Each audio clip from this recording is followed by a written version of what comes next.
What gives Talabat edge over global competitors? We actually have scores on riders because of their devices using, gyro technology inside of the smartphones to know if they're driving too fast, if they're driving erratically. We're testing robotics, as you saw in Expo. There's autonomous cars today that are doing e-commerce deliveries, they're doing food deliveries. Today we're diving into the transformation of a regional delivery titan, Talabat, with none other than Chief Product Officer Yi-Wei. Under his leadership, Talabat evolved from Kuwaiti's first online food service in 2004 into the largest on-demand tech platform in the Middle East and North Africa, and went public at a staggering 10.1 billion valuation. A decacorn. Having scaled the product and engineering teams from 100 to over 550, Yi-Wei navigated the shift from a basic food delivery app into a multi-service powerhouse, spanning food, groceries, fintech, logistics, and an AI-enhanced personalization. He'll take us behind the scenes of how Talabat built deep local insights like tailored Ramadan features and flexible postpaid models while setting global fintechs and AI trends. What was the most surprising thing you found in Dubai when you first arrived here? So I came to Dubai about 7 years ago, and the first thing that really surprised me about Dubai is how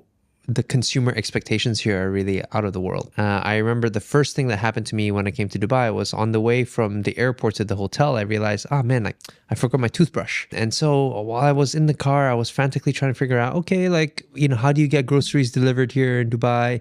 And in, some of these blogs, they described InstaShop.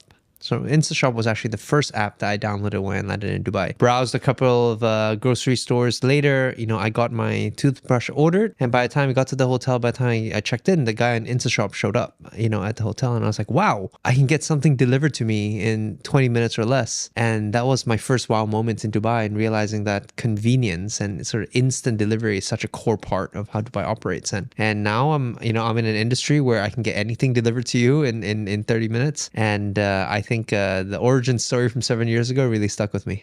And now you're a CPO, one of the biggest companies in the Middle East. What drew you into Talabat? Talabat has such an interesting story. Not many people know, but we're actually 21 years old. Originating in Kuwait by a bunch of Kuwaiti entrepreneurs, and built this company brick by brick, right? It's a company that organically grew over time, that went from Kuwait to the rest of GCC. And, most recently we actually launched in Iraq, about 3 or 4 years ago. What drew me to Talabat is the spirit of Talabat. I got to meet a lot of people in the company, when during the interview process and the scouting process. I got to learn about the resilience of this company, how they had to, fight through all these different challenges to get to where they are. And that drew me in. And this is the longest I've ever been in a company. I've been here now 5.5 years, and I saw through a company that was a food delivery company that turned to a groceries company. We launched a subscription product. We're in fintech, and scaled through all these different markets. And it's been a lot of fun building this company. How Talabat evolved under your leadership? So I'm a big believer in the concept of first who, then what. So first, I believe in building a really strong team, building the right mindset and the right culture, and then everything else should follow, right? So I took an organization that we had probably about 70 or 80 people in product and engineering. Now we're close to about 500 across our 2 hubs in Dubai and Cairo. But it's not just about the number of people. I think the biggest change we had is a mindset, right? We build a product and tech organization that's closer to customers, closer to the business, and really understands the key levers of what makes a magical moment when you do a food order or a grocery order. And just an example of one of the first things I did at Talabat was I said before we're going to make any big sort of product pivots, we're going to speak to a ton of users. And I forced myself, 2-3 user interviews personally a week across the region. I spoke to customers in Bahrain, I spoke to customers in Qatar, I spoke to customers in Dubai, I spoke to people who ordered food, I spoke to people who ordered groceries to really understand their pains. And through that, we got to really understand what was the core need that we needed to solve for. And through that, we got to make a lot of product improvements. And hopefully now we have a product that, we can really be proud of.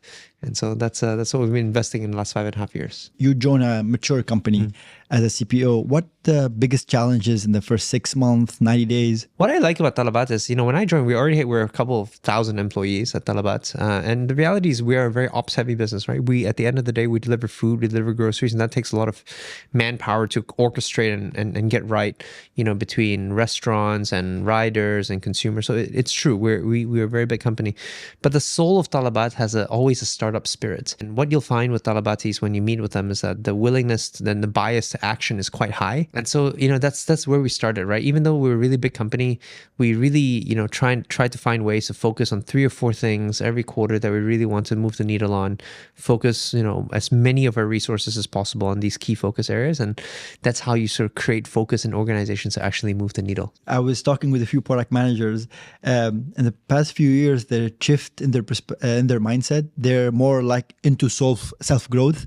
So every time I ask about something, they start recommending me books, and they were like, "Yes, this is." So Yi-Wei always recommend books. I like medicine. Every time we're asking question, I do like recommending books because I feel. I feel like I'm no expert in any one topic to the depth that probably someone full-time and, who's much more experienced than me can do. So I actually used to keep track of a Trello board of all the books that I recommend on different topics. Really? And based on what people were looking for, I would recommend books. So it depends on where you are in your career stage, what the challenges you are, whether, you're challenged more on the people side, the product side, or the tech side, or the data side, or I usually have a book to recommend. Do we have a public link for the Trello board? Yeah. I'll find it. I'll dig it up again. As a CPO and a company big as Talabat, one exciting thing that you can do everything, and one scary thing is yes, you can do everything. How do you prioritize like a roadmap for such a big company? I think the way to think about it is, we want to be quite clear where we want to end up in the next 3 years and 5 years, and work backwards from that vision and land there, right? Through defining sort of where you want to be, you're able to then define these big rocks. And those are things that don't change on a quarter by quarter basis. So as Talabat at our scale, we're very clear about sort of the directions and the bets that we want to make as a company. And more importantly, the way we prioritize is we don't prioritize just within product and tech. We prioritize as a company.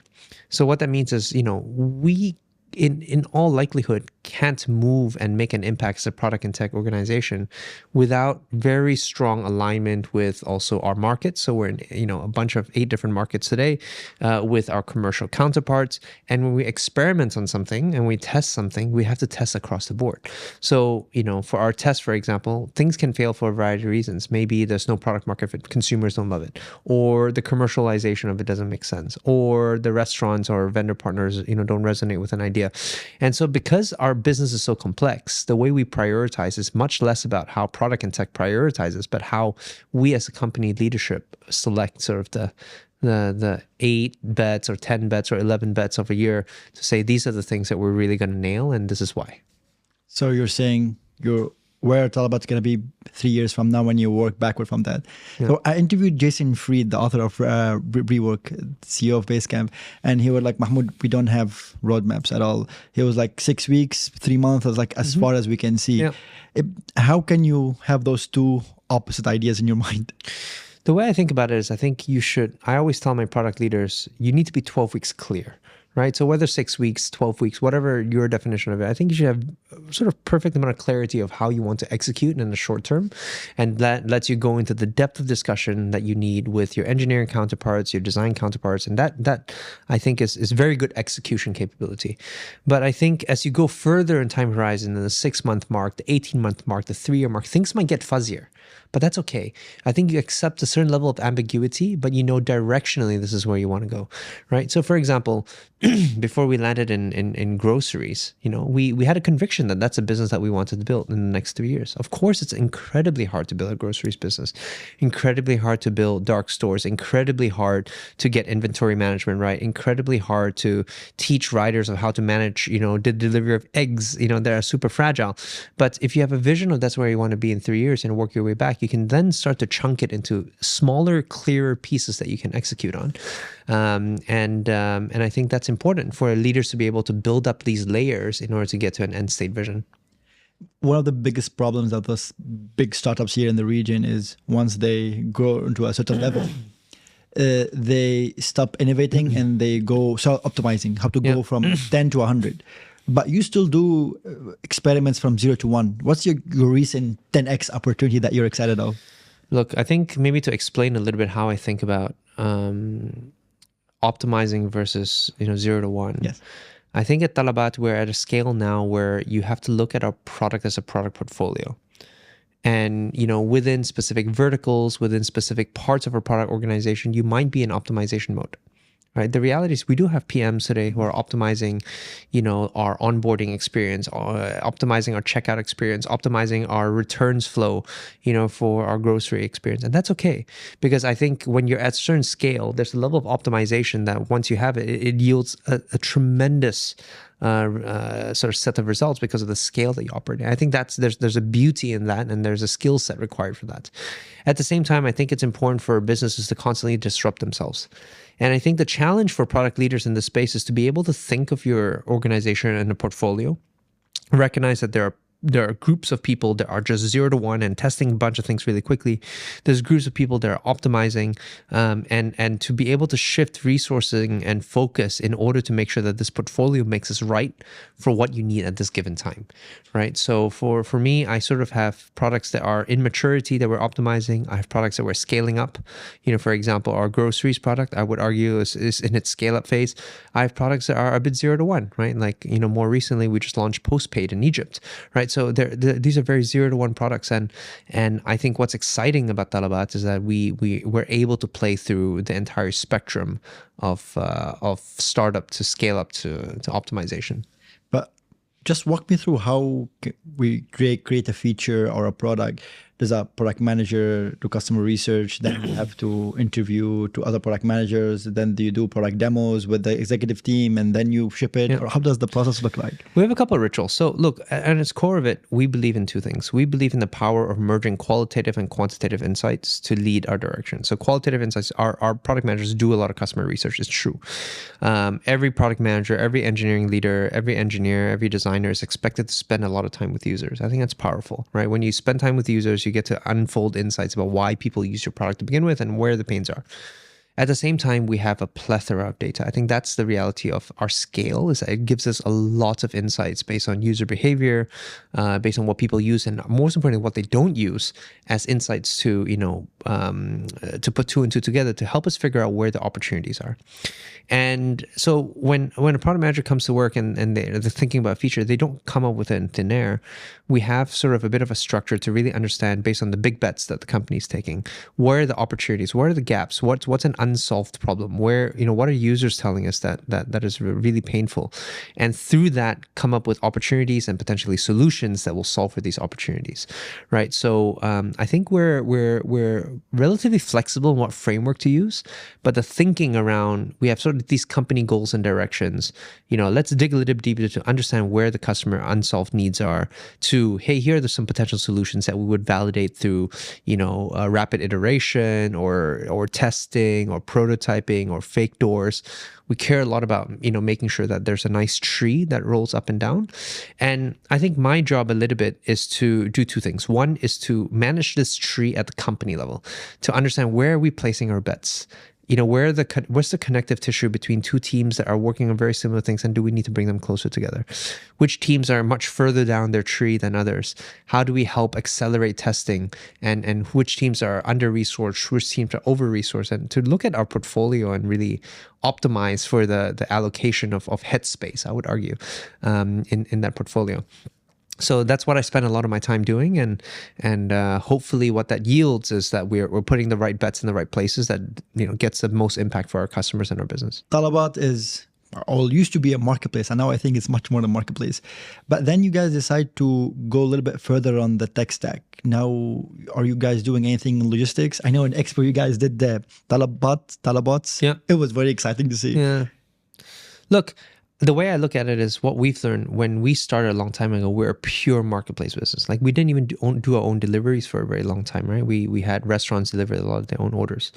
But what we've learned also is that when you get to a certain scale, it actually is more cost efficient for Talabat and more cost efficient for our partners to actually work with us to do deliveries. And not only that, most importantly, why do restaurant partners and Talabatis, like, what are we here to serve? We're here to serve the end user, and end users like it more when we have a vertically integrated experience, right? You can see on a map where your rider is. It's a very delightful experience where you can sort of track your order, and that's where it started for when we had our own deliveries.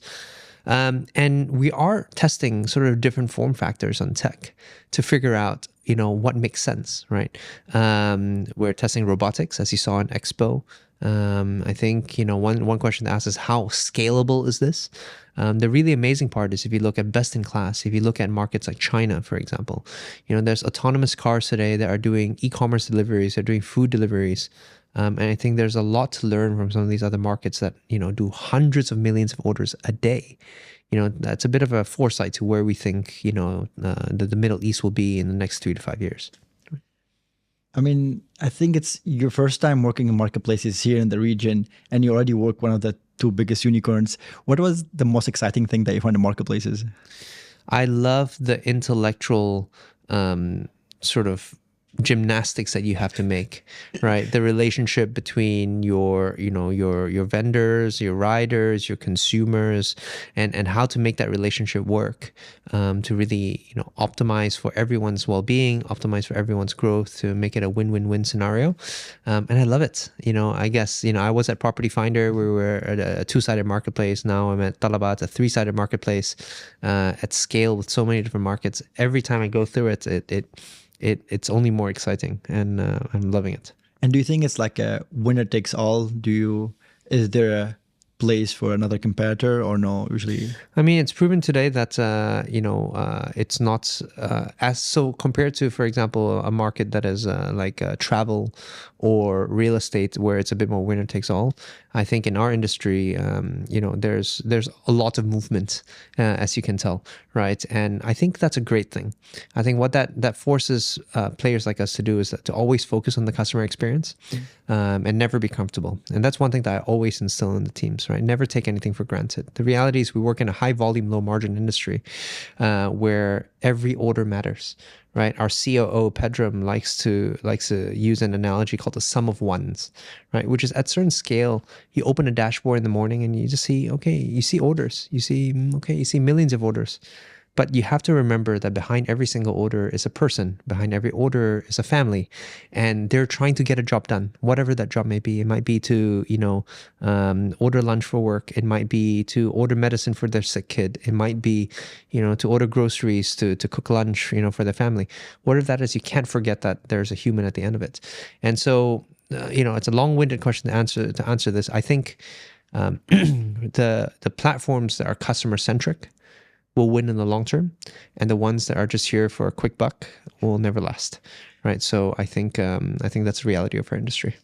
We both work in marketplace before, and they always have like the same 7-8 challenges. In the beginning, you need to solve the chicken egg problem. Then you need to go get resources, inventory, riders. Then for you to scale, you need to solve one of the biggest marketplace problem, which is marketplace quality. Mm-hmm.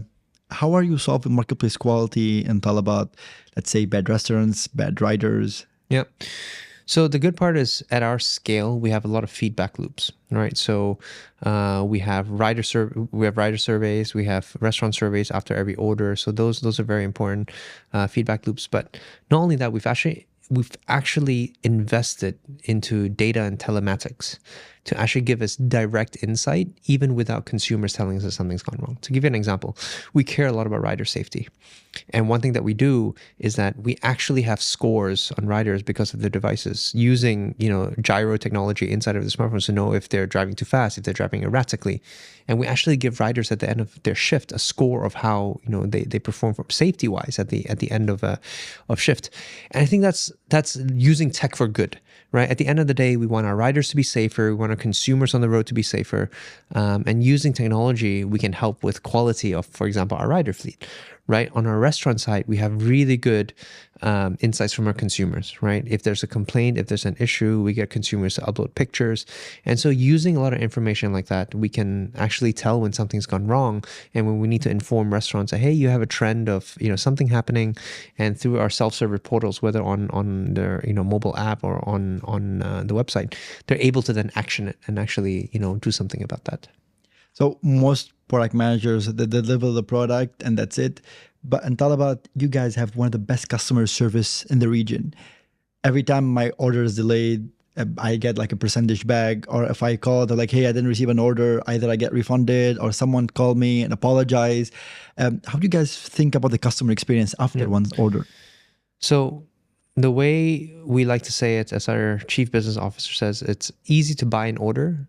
It's not easy to build a relationship with a customer, right? So if all you care about is hitting your top line numbers and getting orders in, yeah, I mean, it's easy, but we value a customer relationship. Actually, internally, we have a CX channel of when, we get reports of bad experiences. We post about it. We do a post-mortem and understand what went wrong with it and what are the changes that we're going to make structurally to actually make sure that an issue like that doesn't happen again. We're never perfect. And I think at our scale, it's really, really hard to be perfect. And as a market in a multi-sided marketplace, it's incredibly hard. But we're striving for it. I think it's very important that we continue to invest through tech, through our sort of rituals, through our structure, through our systems to be able to continuously improve quality over time. But you mentioned something. So a few years ago, it was a meme that sometimes you order something in Dubai and doesn't really get delivered to you. But back after a few years, no, almost all of my orders always arrive on time. What exactly did you guys use? Did you implement those feedback loops? Did you remove bad actors from drivers or restaurants? Yeah, I think we've done it all. I think on all parts, honestly, optimizing every single part of the journey to make sure that all the major causes of failure, are reduced, all the way from making sure that the devices that the restaurants get have connectivity all the time, right? So for example, Wi-Fi in some of our markets perhaps doesn't work very well. So let's introduce SIM cards inside of these devices so that orders can come in very smoothly. Otherwise, when you make an order, the restaurant may not even get it. So we've solved for that. Then, we solve for, the algorithm optimizing for, restaurant prep time to when the rider should arrive at the restaurant to make sure that there's perfect handover so that, the restaurant doesn't take too long, the rider doesn't take too long, to really optimize for that timing end to end.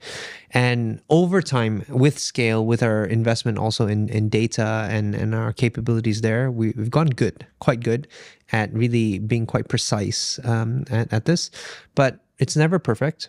And if something does go wrong, the key here is to be able to detect that, for example, a delay has happened or a rider's bike has broken down, and how do we proactively reach out to customers so that they have a good, sort of post-order experience even when something goes wrong. Yeah, as someone who grew up in this region, a Muslim Arab, I always get excited when I open Talabat app on Ramadan, for example. The icon is different. When you open the landing page is different. How do you guys think about regional behaviors like Ramadan influence product decisions? Yeah. I think that's at the core of Talabat. We believe that, we are a regional organization that has local roots, and we're very proud of the fact that we're 21 years old, Kuwaiti born, and have the roots in the region, and we're very, very proud of that. And if you talk to our product managers, if you talk to our leaders, we don't lose sight of that. That's why Talabat cares a lot about regional events. That's why Talabat cares a lot about giving back to our community. That's why Talabat cares a lot about celebrating regional occasions, right? And for something like Ramadan, for example, we know that there's a very strong relationship between Ramadan and how people consume food, right? You'll see a very big shift between food and groceries, and you see much more of groceries, for example, pop up. But more recently, I'll give you an example of one thing that we push in the UAE.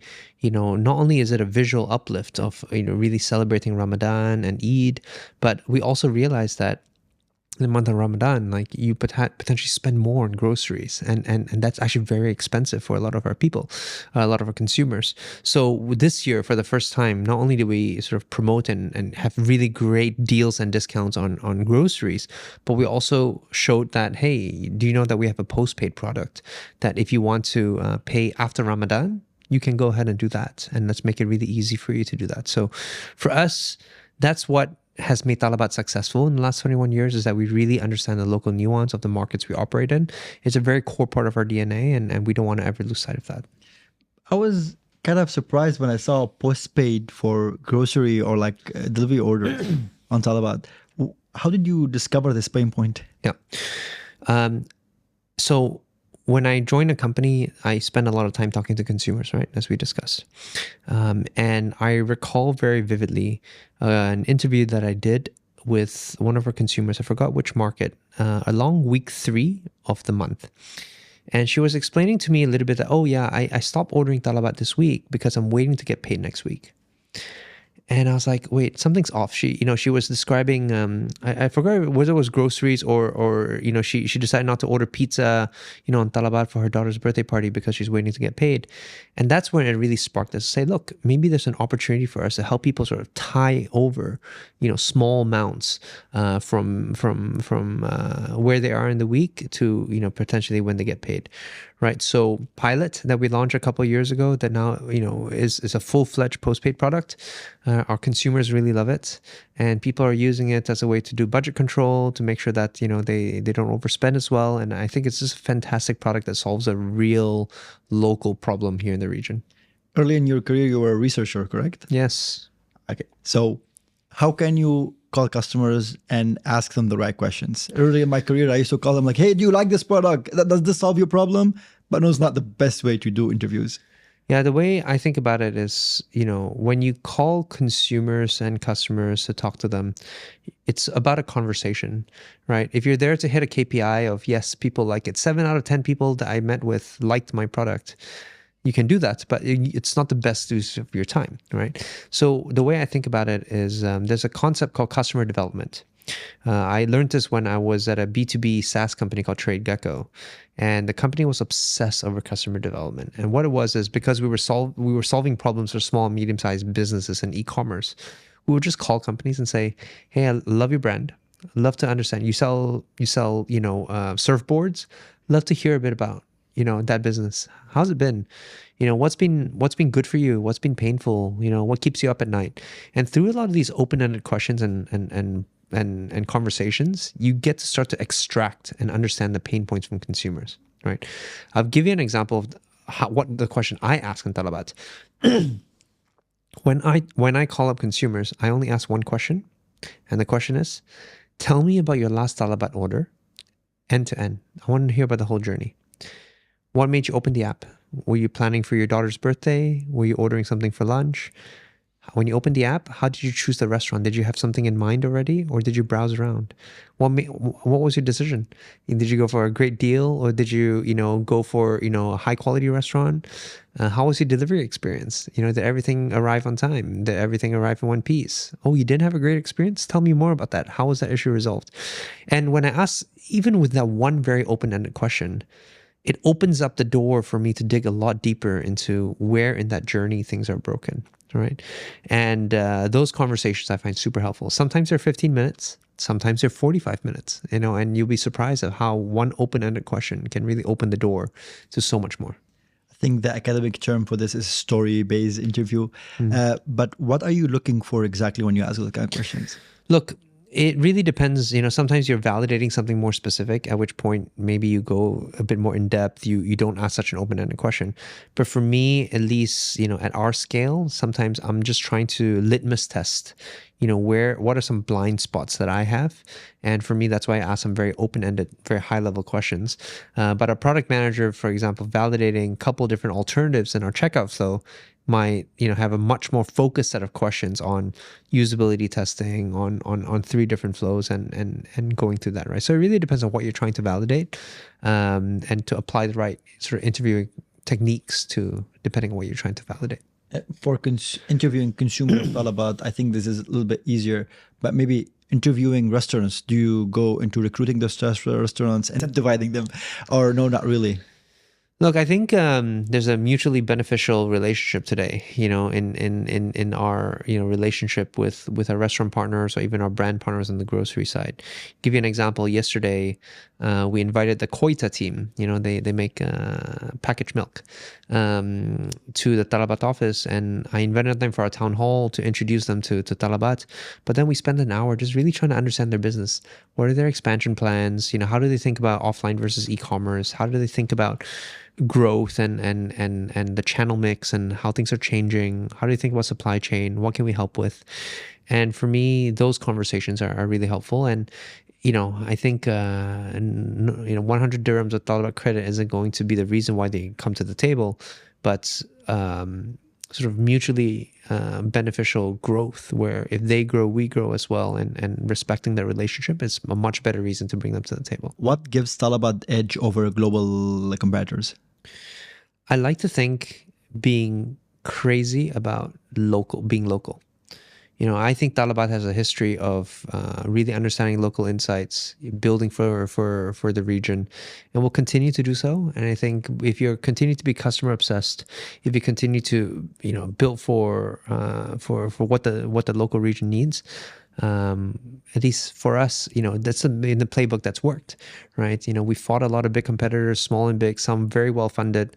And whenever we focus on the customer experience, whenever we focused on the rider experience and the restaurant experience and the flywheel of that and the core of the business, and making that a very local experience, it's worked. And we strongly believe that to be, our secret sauce moving forward. What is the problems that international company face with localization here in the industry? Because they always say, Mahmoud, I did my app in Arabic, left to right, and I changed a little bit of design, and that's it. But isn't that localization? It's not even close, right? I think it goes to the heart of what products you even build. To give you one example, one conviction that we have is that the Middle East is a very family-centric society, right? So one insight that we have, for example, is that when someone orders food, it's not usually for an individual. You're perhaps ordering with your wife. Perhaps you're ordering for a family of 10, right? So what is it that we can build to make the family ordering experience much better? And if you think about it, that's not something that if you were a global player might come particularly intuitive, right? It might be something that isn't a local insight that you pick up. And I think that in the way that we think about branding, in the way that we think about our product experience, in the way that we think about delivery, we truly believe in, really understanding the local insight. So I think as your observation is, it's not about having an Arabic app.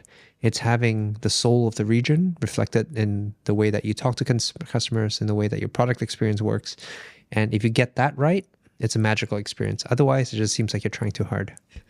And how do you personalize the user experience across markets? So we invest a lot in personalization.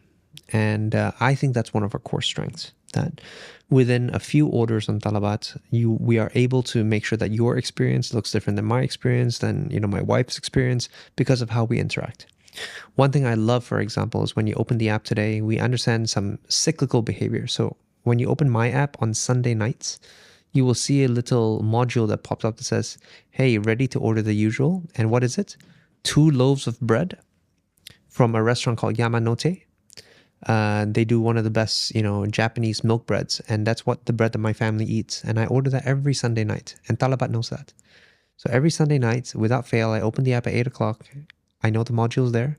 I reorder that. And it's where Talabat knows me. So that's an investment that we've put into really personalizing the user experience to the point where, based on time of day, based on your user behavior, based on your needs, I know what you're looking for at that given time, right?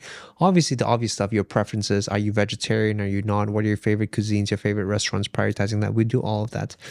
But we believe that that's not only powerful for the consumer experience, but also for the restaurants and the grocery partners. Why is that? It's because if we're able to really understand our consumers and spend all this effort for that, they're also able to target whether they're ad products or how they want to spend their incentives on the customers that they know have the best ROI of their investment. So we're very proud to be able to connect the right restaurants and the right consumers, to give them a better ROI, but to also deliver much better consumer experience than anyone in the industry. That's why Talabat app keep recommending to me Lebanese food. Yeah. But there's another thing that's always mind-boggling to me. Sometimes at 2, I always order lunch at 2. Sometimes when I don't do it, I receive a notification. Hey, do you want to get lunch? Hey, we have this 20% off. That's insane that you guys notify users if they forgot to order, or reminding them even. Yeah, I mean, I think this is super powerful, super, super powerful. And the use case that I'm particularly passionate about is actually groceries. If you look at groceries, there's a very cyclical pattern to you buying certain things. For my family, milk runs out every about 5 days. So as Talabat, I can predict that. If I see that a user is ordering milk, every 5 days, I can prompt that, right? And I think that's powerful because it solves a pain point that our consumers have, which is, oh man, like I have one less thing to think about on my mental list if Talabat can solve it for me. And so what you'll see more and more in our customer experience is sort of quality of life improvements that we, remind you of things, help you realize things before you even know it. And if we get this right, we believe to be a true assistant for you in all things that you order, whether food, groceries, pharmacy, or whatever verticals we're in. I was just having a call with a client this morning, and he was telling me about how his job was affected because of AI. And he was like, we were under the assumption that AI gonna help us. And for him, he was like, the best AI for me is to know in my grocery, what do I need, what I'm missing, and go order it for me and get it to increase my quality of life. I don't want AI to replace my job. Yeah. But how do you guys think about AI in this experience? We're actually spending a lot of time thinking about AI. I think at the base case, I think AI helps a lot with, at our scale internally. I think that's where we're starting. We believe that every Talabati should be AI literate by 2026, which is not that much time left. But we're spending a lot of time on coaching. We're spending a lot of time on actually online programming to help every single Talabati be very comfortable with the AI tools that we provide them. So we believe everyone from finance to HR to operations to product and tech should be using an AI tool to accelerate their work, to work faster, smarter, with higher quality. On the consumer experience side, I think we're just at the beginning of what this is able for us to do. We're obviously testing a bunch of things. Some things a bit more, under the radar. Some things that are a bit more public. But you'll see even little optimizations that we're making already, on image quality, on tagging of restaurants that we're already leveraging AI capabilities for. But I think it's just going to be a very powerful tool across the board, whether in product or, in every single part of Talabat. And I appreciate that you guys doing the homework and see what does the customer need, that AI will be a elegant solution to, and not just having a chatbot just like every other company. Look, I believe in always understanding what the customer pains are and working backwards to figure out whether the tool solves the pain. Otherwise, you have a hammer and everything just seems to look like a nail and you just want to hammer it with the AI, tool. And I think that's where we start. We really want to understand whether we're solving a real customer pain, and then AI is a tool that we use to solve that customer pain and not the starting point. And regarding coaching your team how to use AI, so there's two approaches. One of my friend, he's creating an AI academy. So they go companies and they teach them about AI. What I did in my company, I just bought a bunch of ChatGPT accounts, a bunch of lovable accounts, and you guys go play around with it. Which approach are you guys doing in Talabat? We're actually doing both. So I would like to think that I was an early explorer in this space. And so I kind of wanted to lead by example a bit. So I actually built a ton of prototypes myself. Yeah. When Lovable was first launched. Okay. So I was one of the early adopters. And actually, my last couple of talks at Web Summit and a few other places, I was actually showcasing the tools, the things that I built. And I think it's so powerful too, especially on prototyping. And it opened the eyes of the people on the team to go, oh, wow, like it's actually pretty capable.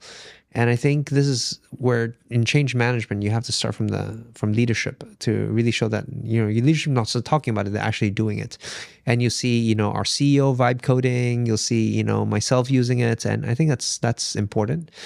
But we also believe that at our scale, you need to be structured.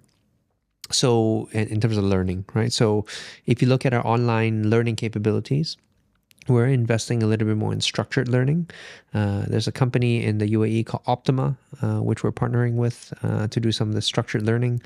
And we're pretty excited to get this going. Speaking of AI, how does the role of a product manager really evolves now? Because a person can really, any employee in the company can create really nice design and have a working prototype. Yeah. So where I think this is really powerful, if you use it correctly, is it should reduce the cycle time between what you're thinking and a product that you can go out there and test. So for good product managers, what is the biggest gap usually is I have an idea, But it takes me a really long time to get from this idea to something I can put in front of consumers to understand whether I'm on the right path or not. I'll tell you, 15 years ago when I started in product, what we did, right? We had these balsamic prototypes. We were, printing and drawing by hand these wireframes and mock-ups and putting in front of people, and it took time. But now this is 3 prompts away, right? And you can actually have quite realistic products that you can put in front of people. And I think that's a very powerful way to be able to validate and invalidate a lot of your assumptions very early on with workable code. Do I think that this code is production ready, that we can do at our scale at Talabat? I think it's hard. I'll be very honest, but I don't think, I think that day will come, but it's probably not today. So you think the speed of iteration is one of the things that AI really helped? Absolutely, especially on the discovery and the research side of things. And what is the hardest problem in building for food delivery and quick commerce in this region? I think that consumer expectations in the region are extremely high, and it keeps us on our feet. I think that's excellent, right? But you see that that's a spirit of, we live in Dubai. The spirit of Dubai also is that expectations are exponentially increasing, and it forces companies like Talabat to always, move on it, right? So, you might have been happy with a delivery that was not more than 15 minutes late 3 months ago or 3 years ago. But now, if it's 5 minutes late, you go, why is the guy 5 minutes late, right? So our expectations rise over time. And I think that's probably one of the hardest things. But I also think it's really good that it forces us to consistently push ourselves to do better. And you're managing so many teams. What are the key metrics that you track in your teams? I track everything from top to bottom. I'll tell you a little bit about my ritual when I come in the morning, right? For me, I start with our company metrics. I look at our order numbers. I look at our GMV numbers. I look at our food and grocery split. I look at our ad numbers. I use that as a starting point to understand where potentially some red flags are. And then I dive deeper, right? Obviously, every team will have their key sort of L1, L2, L3 metrics. And every single one of our product leaders are expected to really know the numbers at the back of their hand, right? So if you don't know those numbers at the back of the hands, it's clear that you don't have a good grasp of your business area. And so, we make sure that for the areas that people own, that they really understand the metrics and the why behind, and the answers behind those metrics. The ritual behind that is we have our monthly product reviews. So we have product reviews where we go through our big bets, but we also go through metrics, and our product leaders are expected to have a very deep understanding of not just, the number's up, the number's down, but why. And if they don't know the why, what are your top 2 or 3 hypotheses that you're chasing down to really get to the bottom of that why? And you work in international markets. You came from Canada, Singapore. What was the surprising thing that you found here in the product culture in this region? I moved to the region 7 years ago, where product as a discipline was very new. What's been impressing me, I think, is in a period of 7 years that at least I've been here and witnessed it, we've scaled this discipline massively. I mean, there were probably less than 20 or 30 PMs, when I joined 7 years ago, but now they're probably hundreds, right? So I think while the growth has been great, the reality is also it's a lot of people's first time doing product roles. And product is not one of those disciplines that you can read a book and do it. It comes through failing a lot and trying a lot and failing a lot and trying a lot. And I think we're just going through, as an industry in the region, a cycle of the sort of learning mode, learning loop to figure out what building great products looks like. So I'm personally really excited to see what it looks like in 5 years, in 10 years. And I think it'll be a fantastic place for product practitioners to build products. As a product person myself, one of the things that I find it hard for me to learn and to teach is experimentation, because I don't want to fail. And how do you foster a culture of experimentation in Talabat? So the first thing that we do is that we don't care about success rate of experiments.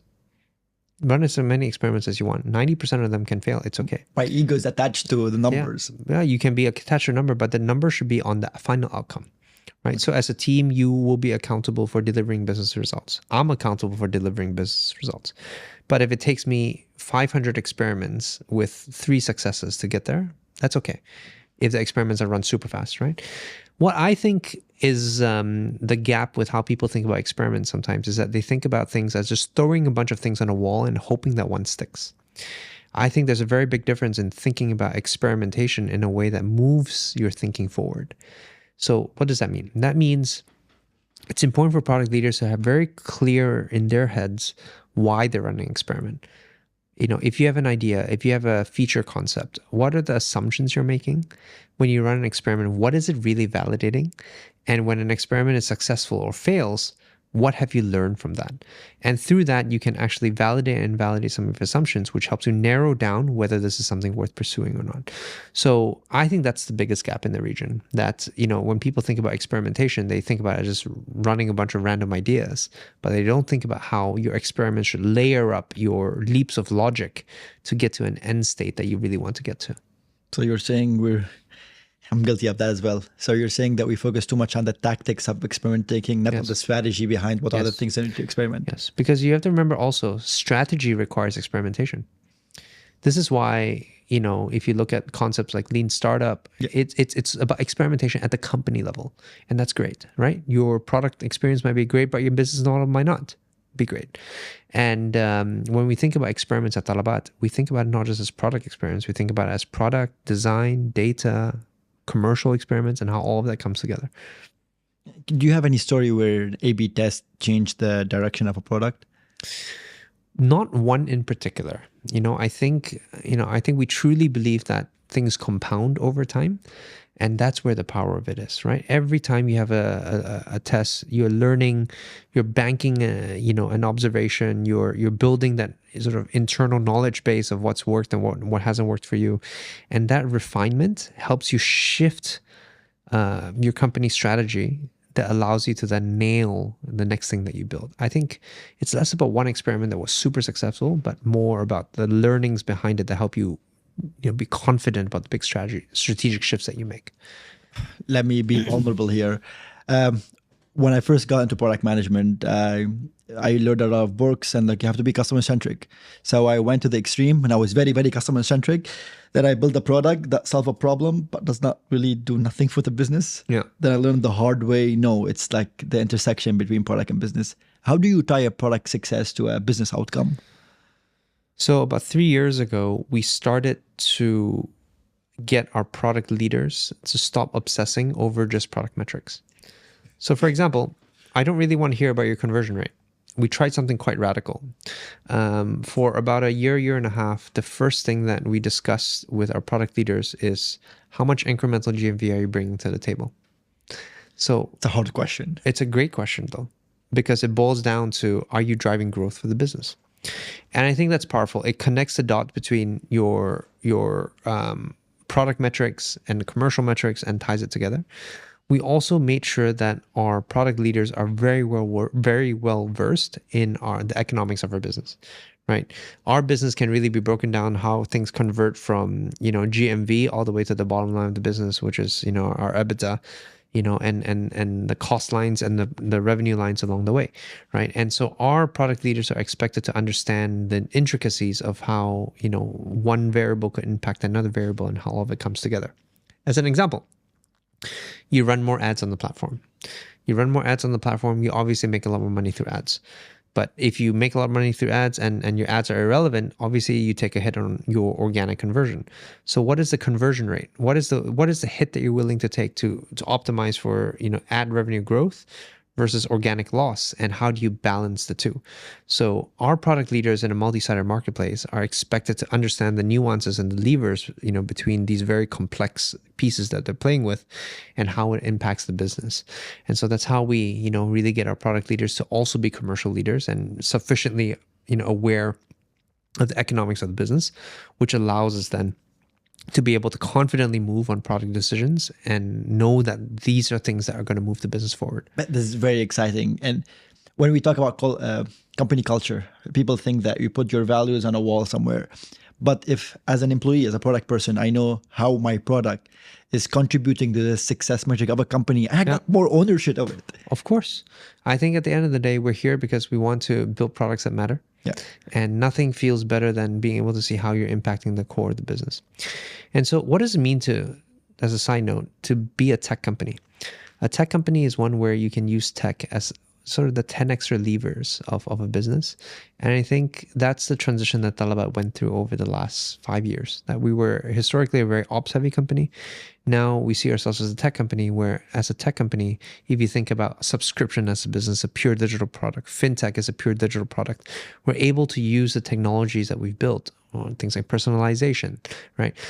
To really use that to springboard the next sort of 10 years of growth for Talabat. And that's what we're really passionate about building. This is another thing that I'm struggling with. How can I coach in the startup that I'm working with, which is how can you coach ownership and learning? I am under the assumption that's really hard to coach ownership. I think people just either come have ownership or not. And learning, I tried to start several book clubs in the past in the startups that I work with, and eventually I'm the only one who attend there. That's one of the big things that we hire for. We hire for people with a very strong growth mindset. In fact, if you look at the bench of product leaders that we have, the people who grew the fastest inside of Talabat, they're often not your typical profiles of product leaders. We have product leaders that were ex-VCs. We have product leaders with ex-English majors. And I think that's great. I think, when you hire people who are hungry, who are, willing to grow, they're the people who are the future leaders of your business. And we very much believe in that. This is ties to the first thing that you said, which is who first, what comes later. Yes, absolutely. How do you hire and grow talent here in the MENA region? We hire for potential. I think that's the first thing, right? So one of my favorite questions when I ask is in an interview is, what's the hardest you've ever had to work at something? It doesn't have to be work. It might be something in your childhood. It might be something in university. But we're looking for people who've gone through some form of adversity or growth. And I want to understand how people overcome those challenges. And what I've historically found is the more you've gone through your fair share of hardships, whether professionally or personally, and overcome, through grit, through your willingness to learn and pick yourself up when things are tough, it's a leading indicator of someone that I know will grow with Talabat. So I spend a lot of time trying to identify people who have exhibited a lot of these behaviors, who have a track record of picking themselves up, when things were tough. That for me is a very key leading indicator. And what's the one leadership mistake that you've done have taught you the most? I've done plenty of leadership mistakes. I think very early on in my career, I felt like the leader's job was to, just let their teams run wild a bit, like to make the teams happy, that your job was to be master cheerleader. But the more I'm in this role and as we scale, I realize that my role is actually to bring clarity and direction to the team. And that teams sometimes crave clarity of where we're going and why we're doing what we're doing, as opposed to hands-off leadership. And so one of the biggest mistakes I made was not realizing that, especially at scale, hands-off leadership is actually very dangerous, because you're not able to then rally a team behind, clear priorities, clear bets that the company's trying to make. Now I'm trying to find the right balance of giving the teams a lot of empowerment to run, but also a lot of clarity in things that we want to work on. My last question is, what advice do you have for PMs and founders building in emerging markets? My advice would be to really understand what the unmet customer need is and work backwards from there. I think when you come into an emerging market, it's easy to say, oh, I've taken this business model from this other market that's worked. I'm just going to build this business. But I've spoken to so many founders who barely spend time with customers, who barely, spend time with understanding, what the unmet needs are. And I feel like lasting companies always bring it back to why they exist, which is the customers they serve. Thank you so much for your time. Where can our audience find out more about you, about the things that we discussed regarding leadership, product, marketplaces? So I by no means am I a content creator, but I am trying to share, my insights and learnings as I learn them. You can find me on LinkedIn, but more recently I have an Instagram account called Product with Yi-Wei. That's PRODUCT. I'll include it in the show notes. Yi-Wei, yes. And you'll be able to find some of my content there.